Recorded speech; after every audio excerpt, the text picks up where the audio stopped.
सनम हसन। दुनिया की सबसे खतरनाक बीमारियों में से एक बीमारी कैंसर भी है। इस हाईटेक और टेक्नोलॉजी के दौर में भी कैंसर का इलाज आसान नहीं है। जिसे कैंसर हो जाता है उसका इलाज नामुमकिन मान लिया जाता है।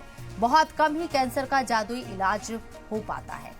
जिस कैंसर से जंग जीत ली, मानो उसने जिंदगी की जंग जीत ली है। लेकिन इस बीच कैंसर के घरेलू इलाज का दावा सामने आता है तो पूरी दुनिया हैरान रह जाती है। वो सोचने पर मजबूर हो जाती है कि क्या घरेलू इलाज से भी कैंसर से आजादी मुमकिन है। इस हवाले से दावों पर सवाल भी उठने लगे हैं। डाइट प्लान पर सवालिया निशान लगते हैं। दरअसल कांग्रेस लीडर और साबिक क्रिकेटर नवजोत सिंह सिद्धू का एक वीडियो सोशल मीडिया पर खूब वायरल हो रहा है, जिसमें उन्होंने कहा था कि उनकी बीवी नवजोत कौर का यहां कैंसर एक खास घरेलू डाइट से ठीक हुआ है। एक प्रेस कॉन्फ्रेंस में नवजोत सिंह सिद्धू ने कहा था कि शुगर, डेयरी प्रोडक्ट से परहेज और हल्दी व नीम का इस्तेमाल उनकी बीवी का कैंसर ठीक करने में बहुत कारगर साबित हुए। अब इन दावों की हकीकत क्या है, इस हवाले से डॉक्टर्स का क्या कहना है, आज हम अपने मेहमान डॉक्टर से इसी पर बात करेंगे और जानेंगे कैंसर के करिश्माई इलाज का राज। हर एक दावे की बारीकी को समझेंगे, लेकिन उससे पहले सुनते हैं नवजोत सिंह सिद्धू ने क्या दावे किए हैं। I will talk about how she came back, the diet that we gave her. Started the day with नींबू पानी, उसके साथ कच्ची हल्दी, उसके साथ एक लहसुन, सेब का सिरका।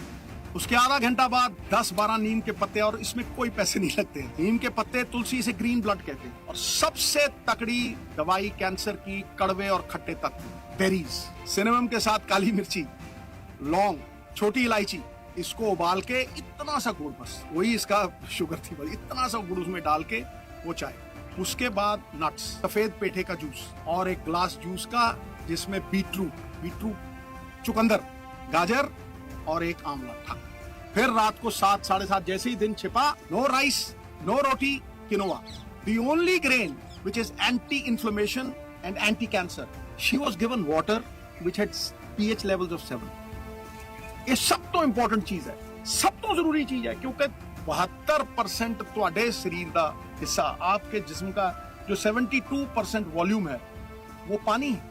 ऑपरेशन हुआ दूसरा, it was one of its kind operation, क्योंकि पीछे से फ्लैप उठा नहीं सकते थे, तो उठा के मसल ही पूरा चेंज करके यहाँ लगा दिया, लाइव मसल था। 45-50 days after that operation, the PET scan was done, not a single cell of radiant cancer, जो जिसे वो cyst कहते हैं, एक भी नहीं। तो नवजोत सिंह सिद्धू ने जो दावे किए हैं मेडिकली वो कितने सही हैं। हालांकि उनकी बीवी कैंसर 4 के स्टेज से रिकवर कर गई हैं, ठीक हुई है। उनके दावों में कितनी सच्चाई है और क्या घरेलू नुस्खों से ठीक हुआ जा सकता है, कैंसर जैसी खतरनाक बीमारी से लड़ा जा सकता है, इन तमाम मौजूद पर बात करने के लिए हमारे साथ जो खास मेहमान चर्चा में शामिल हो रहे हैं उनका तारुफ आपसे कराएंगे। लेकिन आपको बता दें कि दावे क्या किए गए हैं वो भी आपको बताते हैं। दावा नंबर 1 है, घरेलू इलाज से कैंसर ठीक हुआ है, ये दावा नंबर 1 है। मेरे साथ यहाँ बात करने के लिए डॉक्टर अंशुमान कुमार साहब, director and surgeon, cancer surgeon मौजूद हैं यहाँ। इस्तकबाल सर, आपका सलाम टीवी में। धन्यवाद। कैंसर जैसी बीमारी का एक करिश्माई इलाज सामने आया, शर्तिया इलाज सामने आया है, मेडिकली कितना सही है ये? देखिए, जो दावे अभी आप सुना रहे थे, मैं भी सुन रहा था, आंशिक सच्चाई है लेकिन पूर्णतः सच नहीं है। अब इसको ऐसे समझा जाए कि कहा जाता है जो भी कहूंगा सच कहूंगा, सच के सिवा कुछ नहीं कहूंगा, लेकिन इसमें यह भी जोड़ना चाहिए था पूरा सच कहूंगा। तो इसमें लास्ट लाइन पूरा सच कहूंगा ये हटा दिया गया। अब इसमें पहला दावा अपने घरेलू इलाज से कैंसर ठीक हुआ, ये विज्ञान इसको इस दृष्टिकोण से देखता है कि घरेलू इलाज से कैंसर ठीक हुआ का मतलब ये हुआ कि कोई और इलाज नहीं कराया गया, जो कि सच्चाई नहीं। इस दावे में कह रहे हैं कि ऑपरेशन हुआ है, कीमो भी लगी थी, कैंसर रिलैप्स हुआ, फिर ऑपरेशन हुआ और ये सारी चीजें की गई। तो सिर्फ क्रेडिट इसको देना कि इसी इलाज से कैंसर ठीक हुआ, बिल्कुल गलत है। दूसरी बात, कुछ चीजें उन्होंने जो कही जिसका विज्ञान का आधार है, ये इन्होंने अपने वीडियो में भी बोला है कि मैंने रिसर्च पेपर पढ़े थे, उस पर आगे चर्चा करते हैं। जी, दूसरा दावा यहाँ पर पेश किया गया है नवजोत सिंह सिद्धू के जरिए कि कैंसर के इलाज में डाइट काफी असरदार रही है। कितना बड़ा रोल अदा कर सकती है डाइट कैंसर जैसी बीमारी से लड़ने के लिए और उसके इलाज में? बिल्कुल ठीक बात है। कैंसर की रोकथाम में डाइट सबसे महत्वपूर्ण रोल डाइट का है। कैंसर के इलाज में बाकी जो स्टैंडर्ड मेडिकल ट्रीटमेंट है, जैसे सर्जरी, कीमोथेरेपी, रेडियोथेरेपी, अगर वाकई डाइट मतलब न्यूट्रिशनल साइंस पे ध्यान दिया जाए तो कैंसर की रिकवरी अच्छी होगी। कैंसर का रिलैप्स होने की संभावना कम हो जाएगी, इसमें कोई दो मत नहीं है। क्यों? Cancer is not a disease, cancer is a manifestation. Cancer बीमारी नहीं है, कैंसर किसी भी बीमार सेल के मॉलिक्यूलर हेल्थ की गड़बड़ी का प्रतिलक्षण है, मैनिफेस्ट होता है। तो बीमारी कहां है? सेल के अंदर मॉलिक्यूलर हेल्थ पे glycation, methylation, oxidative stress, autophagic problem, membrane instability, mitochondrial dysfunction, ये सारी चीजें इसकी दवा नहीं आती है। इसका इलाज या इसको ठीक करना खाने के माध्यम से हम कर सकते हैं। खाने से मतलब होता है कोई भी चीज जो हम अंदर उतारते हैं शरीर के, खाने के फॉर्म में, पीने के फॉर्म में। जी डॉक्टर साहब, जिस तरह के दावे किए गए हैं और जो यहाँ पर बात सोशल मीडिया के जरिए सामने आई है, बहुत सारे लोग इससे मुतासिर हो रहे हैं या इसकी हकीकत जानने की कोशिश कर रहे हैं। उन्हीं तमाम पहलू पर हम भी बात कर रहे हैं जो 9 दावे किए गए हैं। अगला मेरा सवाल आपसे है, जो तीसरा दावा है, चीनी और डेयरी प्रोडक्ट से परहेज क्या क्या है, एक कैंसर पेशेंट के लिए कितना कारगर होगा? बिल्कुल ठीक बात है। पहले तो कई दर्शक ये हो रहे हैं कि मॉडर्न मेडिसिन का डॉक्टर असुरक्षित क्यों महसूस कर रहे हैं इस दावे से। बिल्कुल असुरक्षित महसूस नहीं करें। जो भी विज्ञान पढ़ा होगा इसमें विज्ञान की बातों को सपोर्ट करेगा, जो गैर वैज्ञानिक या अवैज्ञानिक परिकल्पनाएं होंगी उसको मना करेगा। चीनी पॉइजन है, sugar is a poison, normal इंसान के लिए भी, कैंसर मरीज को भी नहीं लेना चाहिए। क्यों नहीं लेना चाहिए? आप जब एडेड शुगर लेते हैं तो इंसुलिन जो हार्मोन है उसका स्पाइक आता है और यह कैंसर प्रमोटर का काम करता है। Dairy product, milk, India is a milk obsessed country, यहां दूध का कुछ ज्यादा ही सेवन किया जाता है, दूध की इतनी जरूरत नहीं है। अदरवाइज नेचुरली हर मां 6 महीने के बाद भी दूध दे रही होती, गाय भैंस भी 6 महीने बाद दूध दे रही होती है, ऐसा नहीं होता है। तो डेयरी प्रोडक्ट इतना एसेंशियल नहीं जितना बताया जाता है। इसलिए अगर आप स्वस्थ रहना चाहते हैं, डेयरी प्रोडक्ट का अत्यधिक इस्तेमाल नहीं करें और हो सके तो चीनी किसी भी फॉर्म में शुगर का इस्तेमाल ना करें, आप स्वस्थ रहेंगे। जी, चौथा दावा जो पेश किया गया है, स्टेज 4 के कैंसर का इलाज ये कामयाब हुआ है। कितनी सच्चाई है मेडिकली, ये हम आपसे समझने की कोशिश कर रहे हैं, लेकिन ये भी सच्चाई है कि सिद्धू की जो अहलिया है वो इस बीमारी से जूझ रही थी और वो रिकवर हुई है। बिल्कुल, देखिए इन्होंने क्या कहा कि सर्जरी हुई, डाइट मॉडिफिकेशन, लाइफस्टाइल मॉडिफिकेशन किया, पेट स्कैन कराया, कैंसर नहीं है। पीईटी, पेट स्कैन, जो कैंसर की जांच है, 5 मिलीमीटर से बड़ा अगर ट्यूमर शरीर के अंदर है तो उसको पकड़ेगा, उससे छोटे ट्यूमर को नहीं पकड़ेगा। तो विज्ञान कैसे देखता है कि अभी का पेट स्कैन नॉर्मल है, अब ऐसे रोगी का हम फॉलो अप करते हैं, मतलब लंबे समय तक इसको चेक करते हैं। 2 साल बाद भी अगर ट्यूमर नहीं मैनिफेस्ट होता है, कहीं नहीं दिखता है, तब हम मानते हैं कि स्टेज 4 कैंसर क्योर हो गया, क्योंकि फॉलो अप इसमें जरूरी है।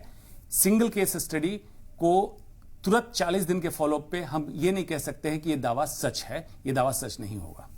बिल्कुल, जो भी कैंसर पेशेंट होते हैं, क्या उनको शुरू से इस तरह की सलाह दी जाती है जो दावे यहाँ पर सिद्धू ने किए हैं? 5वां दावा भी इसमें ऐड करना चाहूंगी, लाइफस्टाइल बदलाव से कैंसर ठीक हुआ है, ये भी एक बड़ा दावा किया गया। सिर्फ लाइफस्टाइल बदलाव से कैंसर ठीक नहीं हो सकता है। लाइफस्टाइल बदलाव से कैंसर नहीं हो, मतलब उसको हम रोक सकें, रोकथाम कर सकें, कैंसर न पनपने दें, ये सच है।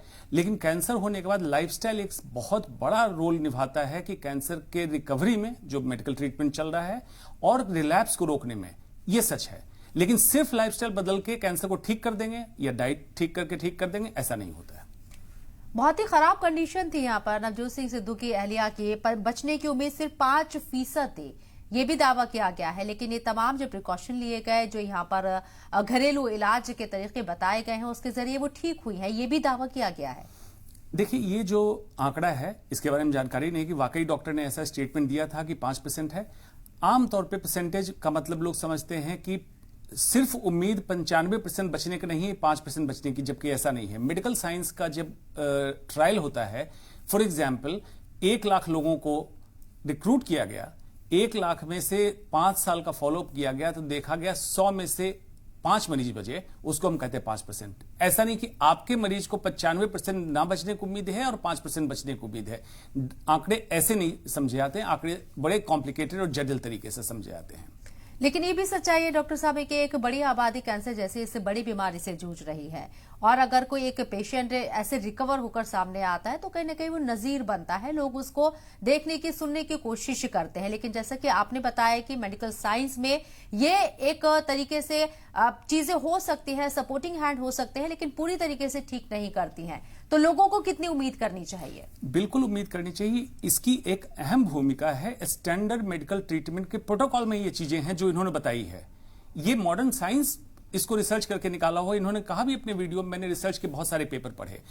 तो ये कन्वेंशनल मेडिकल ट्रीटमेंट के साथ साथ होना चाहिए, लेकिन इस वीडियो को थोड़ा सेंसेशनल बनाने के लिए, क्योंकि क्रिकेटर भी रहे हैं, पॉलिटिशियन भी रहे हैं, तो छक्का मारने की आदत है इनकी, तो थोड़ा सेंसेशनल बनाने के चक्कर में ऐसा प्रतिलक्षित कर दिया कि शायद इसी से कैंसर ठीक किया, बाकी कोई इलाज नहीं कराया, जबकि ऐसा नहीं था। सारे मरीजों के लाइफस्टाइल में डाइट, सोने जगने का, एक्सरसाइज का, सबका रोल कन्वेंशनल कैंसर ट्रीटमेंट में बढ़ा सकता है। और भारत की संस्कृति में तो मैं तो कहूंगा 6 विधाएं हैं: मॉडर्न मेडिसिन, होम्योपैथ, आयुर्वेद, यूनानी, सिद्धा एंड नेचुरोपैथ। 6 को मिला के अगर हम इलाज करें तो आउटकम बेहतर होगा, इसमें कोई दो मत नहीं है। अगला 7वां जो दावा है वो आपके सामने पेश करना चाहेंगे नवजोत सिंह सिद्धू ने जो किया है, और अपने नाजरीन को भी उस पर बात करने के लिए हम जिस तरह से समझा रहे हैं। उस दावे में ये कहा गया है कि कार्बोहाइड्रेट से सख्त परहेज किया गया। इसे आप कैसे देखते हैं, और अगर ये दावा सही है तो क्यों? जैसा मैंने कहा, कार्बोहाइड्रेट 2 तरीके से समझें: complex carbohydrate and simple carbohydrate. Simple carbohydrate मतलब ग्लूकोज, फ्रुक्टोज, जिसको आमतौर पर चीनी आप समझ लें। और कॉम्प्लेक्स कार्बोहाइड्रेट चावल, गेहूं, और एक होता है नॉन डाइजेस्टेबल कार्बोहाइड्रेट, जिसमें सेल्यूलोज मतलब सब्जियों में फाइबर, वो भी कार्बोहाइड्रेट है। उस कार्बोहाइड्रेट से परहेज कैंसर के रोगी, या आमतौर पे मैं तो कहूंगा सभी को करना चाहिए, जो सिंपल शुगर है, जैसे ग्लूकोज, फ्रुक्टोज, चीनी या कोई भी मीठी चीज आमतौर पे जो लेते हैं। कॉम्प्लेक्स कार्बोहाइड्रेट मतलब चावल एज इट इज, जिसको हम ब्राउन राइस या पारबॉइल्ड राइस कहते हैं, ये ले सकते हैं। इससे परहेज नहीं है। बेसिक ये है ग्लूकोज का स्पाइक बहुत तेजी से ना हो। ग्लूकोज स्पाइक होगा तो इंसुलिन स्पाइक होगा, इंसुलिन स्पाइक होगा तो कैंसर सेल को प्रमोट करता है। इसीलिए रिकमेंडेशन है कि कार्बोहाइड्रेट कम लें या ना लें, लेना है तो कॉम्प्लेक्स कार्ब लें, सिंपल कार्ब ना लें। अगला जो दावा है, 8वां दावा, वो ये है कि इंटरमीडिएट फास्टिंग की मदद से 40 दिन में हॉस्पिटल से डिस्चार्ज हो गई उनकी अहलिया। इस तरह की फास्टिंग हम देखते हैं कि वेट लॉस के लिए ज्यादातर यूज की जाती है। पहले से एक कोई पेशेंट है और अगर वो इस तरह की फास्टिंग कर रहा है तो ये कितना कारगर होगा, और दावे में कितनी सच्चाई आपको लगती है? इंटरमीडिएट फास्टिंग डॉक्टर जैसन फंग, कनाडा के एक नेफ्रोलॉजिस्ट है, उसने डायबिटिक के रोगी के लिए स्टार्ट किया था। बाद में देखा गया डायबिटीज में weight loss as a by product हो रहा है, तो नॉर्मल लोग वेट लॉस के लिए करने लगे। कैंसर के रोगी में इन सब में बहुत ही कारगर साबित हुआ। इंटरमिटेंट फास्टिंग करने से ऑटोफेजी, AUTOPHAGY, सेल में होने वाली गंदगी साफ होती है, और सेल अगर बहुत लेवल तक एबनॉर्मल हो चुका तो उसी को एपोप्टोसिस से उस सेल को मार दिया जाता है। इंटरमिटेंट फास्टिंग से ऑटोफेजी होता है। इसके लिए 2022 में जापानीज साइंटिस्ट को नोबेल प्राइज भी मिला है। इसका बिल्कुल रोल है, इसको नकारा नहीं जा सकता है। जितने भी दावे अब तक हमने पेश किए हैं यहाँ पर, जो नवजोत सिंह सिद्धू के जरिए पेश किए गए हैं, कहीं ना कहीं उनको आपने भी अपनी भाषा में यानी कि मेडिकल साइंस में समझाने की कोशिश की है कि किस तरीके से सपोर्टिंग हैंड हो सकते हैं। 9वां दावा जो है वो आपके सामने पेश करेंगे, और ये बहुत ही खास दावा भी माना जा रहा है। खाने में नींबू पानी, कच्ची हल्दी, सेब का सिरका, नीम की पत्तियां, तुलसी, कद्दू, अनार, आंवला, चुकंदर और अखरोट जैसी चीजें शामिल की गई। ये तो बहुत कॉमन चीजें हैं, इतनी बड़ी बीमारी में कैसे कारगर? बिल्कुल कॉमन चीजें हैं। देखिए, इसमें सबके पीछे साइंस है। विटामिन सी सेल रिपेयर में काम होता है, सेल रीजनरेशन में रोल है विटामिन सी का, आम इंसान को भी लेना चाहिए। हल्दी पे रिसर्च पेपर मेरा ही इंटरनेशनल पब्लिश हुआ, कैंसर सेल में P53 हाइपरमिथाइलेशन एक प्रक्रिया होती है, उसको रिवर्स करती है हल्दी, क्रिकोमीन जो इसका कंटेंट है। आपने फिर बताया एप्पल सिडर विनेगर, एप्पल का सिरका जिसको कहते हैं, ये ग्लूकोज एब्जॉर्प्शन को स्लो करता है। जब आप खाना खाते हैं, खाने में जो ग्लूकोज की मात्रा है उसका एब्जॉर्प्शन स्लो करता है, इंसुलिन स्पाइक नहीं होगा। मैंने बताया इंसुलिन प्रमोटर है, उसको रोकेगा। इसके बाद आपने बताया आंवला, विटामिन सी, चुकंदर, लाइकोपिन भी एंटी कैंसर है। और आपने बताया आयुर्वेद नीम की पत्तियों को और इसको मानता है। अखरोट omega 3 fatty acid, omega 3 fatty acid anti inflammatory है। कैंसर के पीछे बहुत सारी वजह में एक वजह यह भी है क्रोनिक इन्फ्लेमेशन। तो पाम ऑयल कैंसर को बढ़ाएगा, ओमेगा 6 फैटी एसिड है। अखरोट ओमेगा 3 फैटी एसिड है, इसको कम करेगा। बिल्कुल। मेडिकल साइंस में एक तरफ जहां कीमोथेरेपी दी जाती है और जदीद तरह की यहाँ पर सर्जरी भी होती है, या ये कहें कि मशीनों के जरिए ऑब्जर्व भी किया जाता है और दवाइयां भी चलती हैं। ऐसे में अगर बैलेंस के तौर पर हम देखें, एक तरफ मेडिकल साइंस, दूसरी तरफ ये घरेलू नुस्खे, कैसे बैलेंस हो सकता है और इस बीमारी से कैसे जीता जा सकता है इन दोनों को मिलाकर, और किसी एक को भी अगर कट किया जाए तो कितना मुश्किल होगा? बिल्कुल, देखिए, ये तू मैं की तो लड़ाई नहीं है। अभी इन दिनों पूरे देश में ऐसा फैल गया है कि allopath means modern medicine versus Ayurveda की लड़ाई चल रही है। बिल्कुल ऐसा नहीं है। दूसरा, ये जो घरेलू नुस्खे हैं, हमारे पूर्वज नॉर्मल तरीके से इसको जब एक्वायर किया, आयुर्वेद ने उसको डॉक्यूमेंट किया, फिर यूनानी पद्धति ने डॉक्यूमेंट किया, तो उसमें जब डॉक्यूमेंट किया तो उसकी उस समय लेबोरेटरी नहीं थी, प्रूव नहीं किया। बाद में मॉडर्न साइंस ने इसके एक्सट्रैक्ट को निकाल के प्रूव किया। जरूरत है लड़ाई की नहीं है। अल्टीमेट एम क्या है किसी डॉक्टर का, कि मरीज का आउटकम बेहतर हो जाए, जो अभी रिजल्ट मिल रहा है उससे और बेहतर मिले। तो दोनों तीनों को नहीं, 6 के 6 पद्धतियां जो भारत में प्रैक्टिस में है, सबको इकट्ठे एक प्लेटफॉर्म पे आना चाहिए। खास करके कैंसर, डायबिटीज, हार्ट डिजीज जैसे रोगियों के लिए एक प्रोटोकॉल बने, तब जाके हम बेहतर रिजल्ट दे पाएंगे और काफी अच्छा रिकवरी रेट होगा। इसमें कोई दो मत नहीं है। क्या हम इसे नेचुरोपैथी कह सकते हैं, ये जो घरेलू नुस्खे इस्तेमाल किए गए? बिल्कुल नेचुरोपैथी है। नेचुरोपैथी मीन्स बॉडी नेचुरली कैसे हील करे, इसके लिए आपको बॉडी को सपोर्ट करना है। ये सारी चीजें उसी को सपोर्ट करती है। मॉडर्न मेडिसिन सिर्फ इसको लेबोरेटरी से प्रूव करता है, मशीन से डॉक्यूमेंट करता है। मॉडर्न मेडिसिन की ब्यूटी यही है कि अगर मैं कुछ कह रहा हूं तो आप भी रिसर्च करेंगे तो आपको भी वही मिलेगा। यही खास बात है। ऐसा नहीं होगा कि मेरी उस पर भपौती है, बाकी इस पर कोई काम नहीं कर सकता है। डॉक्टर साहब, एक चीज और आपसे समझना चाहेंगे, ये जो तमाम जो नुस्खे अपनाए गए, घरेलू इलाज जो किया गया, जिसे नेचुरोपैथी आपने एक लफ्ज भी दिया है यहाँ, क्या ये डायरेक्ट कैंसर सेल्स को मारते हैं या इनडायरेक्ट वे में मदद करते हैं? कैसे ये काम करते हैं, थोड़ा सा डिटेल में आपसे जानना चाहेंगे। जी, बहुत बहुत वैज्ञानिक सवाल आपने पूछा है। ये सारी चीजें जो कैंसर सेल की एबनॉर्मलिटी, कैंसर सेल की प्रॉब्लम है, इसलिए मैं कह रहा हूं कैंसर मैनिफेस्टेशन है। प्रॉब्लम डीएनए में है, मॉलिक्यूलर हेल्थ मतलब सेल के अंदर की प्रॉब्लम है, मेम्ब्रेन की प्रॉब्लम है, माइटोकॉन्ड्रिया की प्रॉब्लम है। ये सारी चीजें जाके वहां जो जो डिफेक्ट है उसको कंप्लीट करता है, हीलिंग प्रोसेस में मदद करता है। और बॉडी का अपना डिफेंस सिस्टम, जिसको इम्यून सिस्टम कहते हैं, एबनॉर्मल सेल को पकड़ के किल करना चालू करता है। जब नॉर्मल सेल हमारे अच्छे तरीके से ग्रो करने लगते हैं तो एबनॉर्मल सेल अलूफ, अलोन महसूस करता है और उस पर डिफेंस सिस्टम अटैक करता है। अल्टीमेटली बॉडी का अपना हीलिंग पावर ही काम करेगा, चाहे आप दवा कुछ भी दें, सपोर्ट कुछ भी दें। ये सारी चीजें उसी को सपोर्ट करती है जो डिफेक्टिव सिस्टम था। जनरली जब आप पेशेंट्स को देखते हैं, कैंसर पेशेंट्स को देखते हैं, तो आप मेडिकली उनको ठीक करने की जो कोशिश करते हैं, उसके साथ साथ क्या इस तरह से नेचुरोपैथी का भी उनके साथ जिक्र किया जाता है, एडवाइस दी जाती है कि इस तरह के प्रिकॉशन लिए जाए या इस तरीके से अपनी डाइट को बैलेंस किया जाए? बिल्कुल। सबसे पहला काम मैं जो करता हूं, पेशेंट बहुत एंग्जाइटी में होते हैं जिसमें कैंसर की डायग्नोसिस होती है, उनसे कहता हूं एंग्जाइटी कम करो, क्योंकि मेंटल स्ट्रेस भी ऑक्सीडेटिव स्ट्रेस बढ़ाएगा सेल के अंदर, reactive oxygen species ROS generate होगा और ये कैंसर को पनपने में मदद करता है। तो पहले एंग्जाइटी कम करें।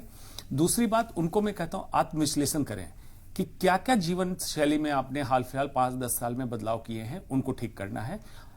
इससे क्या होता है, मरीज खुद भी एक पार्ट बनता है इसका, अपनी जीवन शैली, दिनचर्या को बताने में और काम करने में।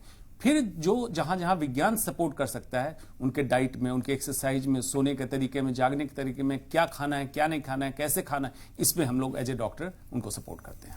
नवजोत सिंह सिद्धू ने जो ये 9 दावे पेश किए हैं, क्योंकि उनकी अहलिया इस बीमारी से सफर कर रही थी, मुतासिर थी, और तमाम ऐसे नाजरीन जो इस वक्त इस शो को देख रहे हैं और इस बीमारी से अगर वो जूझ रहे हैं, तो कितना हेल्प करेगा ये 9 दावे उन्हें रिकवर होने में? ये दावे एक को छोड़ के मुझे लगता है, मैंने बाकी कहा साइंस से बैकअप है उसको, साइंस उसको मानता है, तो इसको करें। लेकिन इसके साथ ऐसा ना करें कि कन्वेंशनल ट्रीटमेंट छोड़ दें और सिर्फ मान लें इन दावों से ही कोई पर्टिकुलर पेशेंट ठीक हुआ इसलिए मैं भी ठीक हो जाऊंगा। दोनों को साथ लेके चलें, रिकवरी बेहतर रहेगी। इसके साथ साथ आपसे एक और चीज समझना चाहेंगे डॉक्टर साहब, क्योंकि कैंसर के पेशेंट बहुत तेजी के साथ बढ़ रहे हैं, ऐसे में अगर आप लाइफ स्टाइल, अपना रूटीन पहले से ही बैलेंस करके रखते हैं, तो इस बीमारी से किस हद तक बचा जा सकता है? ये जो तमाम चीजें हम अपनी डाइट में जब शामिल करते हैं इस बीमारी से लड़ने के लिए, अपनी इम्यूनिटी को कहीं ना कहीं बूस्ट करने के लिए, उससे पहले अगर इसे शामिल किया जाए तो फिर कितना परसेंटेज होगा इस बीमारी से बचने का? सिर्फ 5 से 15% कैंसर जेनेटिक है। आमतौर पर लोग कंफ्यूजन में रहते हैं कि जीन की गड़बड़ी में से कैंसर हुआ। 85% कैंसर का कारण आपके या तो वातावरण मतलब इन्वायरमेंट में है या आपके जीवन शैली जो आपकी चॉइस है। तो अगर इसको ठीक करेंगे, जीवन शैली को ठीक करेंगे जिसमें आपका डाइट से लेके मूवमेंट मतलब एक्सरसाइज, स्ट्रेस एंड स्लीप, इन सारी चीजों को ठीक करेंगे तो कैंसर ना हो, इसमें काफी हद तक कंट्रीब्यूशन होगा, इसमें कोई दो मत नहीं है। इसी पे चलिए मैं समझाता चलता हूं जिंदगी क्या है। जिंदगी क्या है, अनासर में जहूरे तरतीब, मौत क्या है, इन्हीं अज्जा का परेशान होना। ये अज़ा आपका जो परेशान होगा तो बीमारी होगी, और इसी को ठीक रखेंगे तो जिंदगी मिलेगी। बेशक कैंसर 4 जब स्टेज में होता है कोई शख्स, तो कितना मुश्किल होता है इन तमाम चीजों को फॉलो करना, उसको खुद को रिकवर करना, और अगर इन तमाम जो नुस्खे बताए गए, जो घरेलू इलाज बताया गया है, स्टेज 4 में वो इतना कारगर साबित होगा जितना सिद्धू दावा कर रहे हैं? नहीं, ये दावा गलत है। होता क्या है, इसी चक्कर में कुछ व्यापारी पनप जाते हैं जो कुछ नीली पीली बोतलें बंद करके कुछ बेचने लगते हैं। ऐसा दावा नहीं करना चाहिए कन्वेंशनल ट्रीटमेंट छोड़ के आप ये करो। कन्वेंशनल ट्रीटमेंट इन्होंने जिक्र किया, सर्जरी हुई है, कीमोथेरेपी हुई है, बिल्कुल करना चाहिए। उसके साथ आमतौर पे लोग डिप्रेशन एंजाइटी में चले जाते हैं, न जाके अपने लाइफस्टाइल को ठीक करके अपने खान पीन में, इसमें क्वालिफाइड लोगों से डिस्कस करें। वो क्वालिफाइड डॉक्टर मॉडर्न मेडिसिन का हो सकता है, आयुर्वेद का हो सकता है, कहीं का हो सकता है। आप उससे जिक्र करें और अपने जीवन शैली में इंप्रूव करें। बेसिक ये है कि आपको इंटरनल डिफेंस सिस्टम को स्ट्रांग करना है। कन्वेंशनल ट्रीटमेंट से अभी तक जो बीमारी पनप के ग्रो कर गई ट्यूमर के फॉर्म में, उसको खत्म करना है और दोबारा ना हो, इस पर कोशिश करनी है। इसको कैसे समझना है आपको? कन्वेंशनल ट्रीटमेंट ऐसा होगा कि धुएं को आप पानी डाल रहे हैं, लेकिन आग को बुझाएंगे तभी जाके दोबारा धुआं नहीं उठेगा। तो कैंसर हुआ क्यों, उसको जड़ से खत्म करने के लिए आपको अपने जीवन शैली में बदलाव, जिसमें इसको जो घरेलू नुस्खे कह रहे हैं, इतना लाइटली नहीं रहता है, बहुत इंपॉर्टेंट रोल इसका होता है कैंसर की रिकवरी में। बिल्कुल, बहुत बहुत शुक्रिया सर आपका हमारे साथ जुड़ने के लिए और हमारे नाजरीन के इस तरीके से रहनुमाई करने के लिए। नवजोत सिंह सिद्धू के दावों में कितनी सच्चाई थी, और क्योंकि ये वीडियो बहुत तेजी के साथ वायरल हो रहा है, तो हमने डिटेल में समझने की डॉक्टर साहब से कोशिश करी। इसी के साथ मुझे दीजिए इजाजत। आप देखते रहिए सलाम टीवी आदाब।